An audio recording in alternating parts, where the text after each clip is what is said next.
তার ব্যাপারে আপনাদের সামনে ফেস হওয়ার কেউ থাকবে না, আমাকে তার পর্যন্ত অ্যাটলিস্ট পৌঁছায় দিন।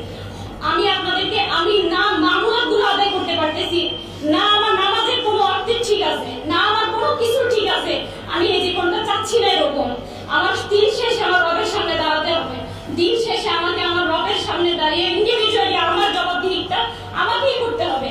আমি এই রাইটটা আর বেয়ার করতে পারতেছি না, আমি আর কোনোভাবেই আমি এটা নিতে পারতেছি না। আমি ফিজিক্যালি প্রচন্ড রকম উইক হয়ে গেছি।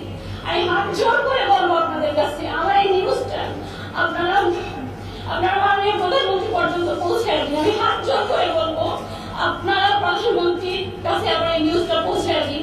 উনি যেন অতি সত্তর অনেক অল্প সময়ের মধ্যে ওনাকে আমাদের কাছে ফিরিয়ে দেন। উনি একেবারেই নিরীহ সাধারণ একটা মানুষ, ঠিক আমি যেমন, ঠিক উনি যেমন, ঠিক আমি যেমন, আমরা প্রত্যেকে নিরীহ মানুষ।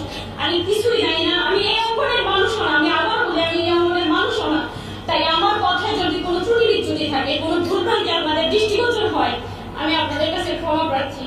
আমি মানসিকভাবে ভালো নেই, আমি শারীরিকভাবে ভালো নেই। আমার পক্ষ থেকে আমি আপনাদের বোন, আমি ওনাকে অনেক ভালোবাসি, আমি আপনাদের বোন, জাস্ট আমি ওনাকে ফিরে দিতে চাই। আমি আপনাদের বোন, আপনারা সবাই আমাকে একটু হেল্প করবেন। আমি আপনাদের বোন, আমি আর এর বেশি কিছু আপনাদেরকে আমি বলতে পারতেছি না, আমি আর বেশি কিছু আর আপনাদেরকে বলতে পারতেছি না, আমি আর পারতেছি না, আমি জাস্ট কিছু পারতেছি, আমি আর কিছু পারতেছি না।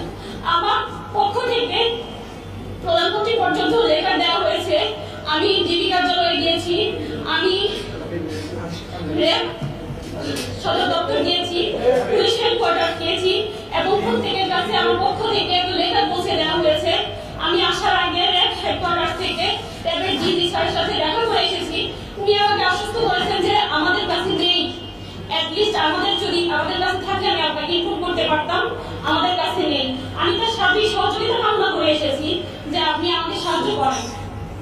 তিনি আমাকে আশ্বস্ত করছেন, তিনি তার নাম্বারগুলো রেখেছেন, তিনি বলেছেন যে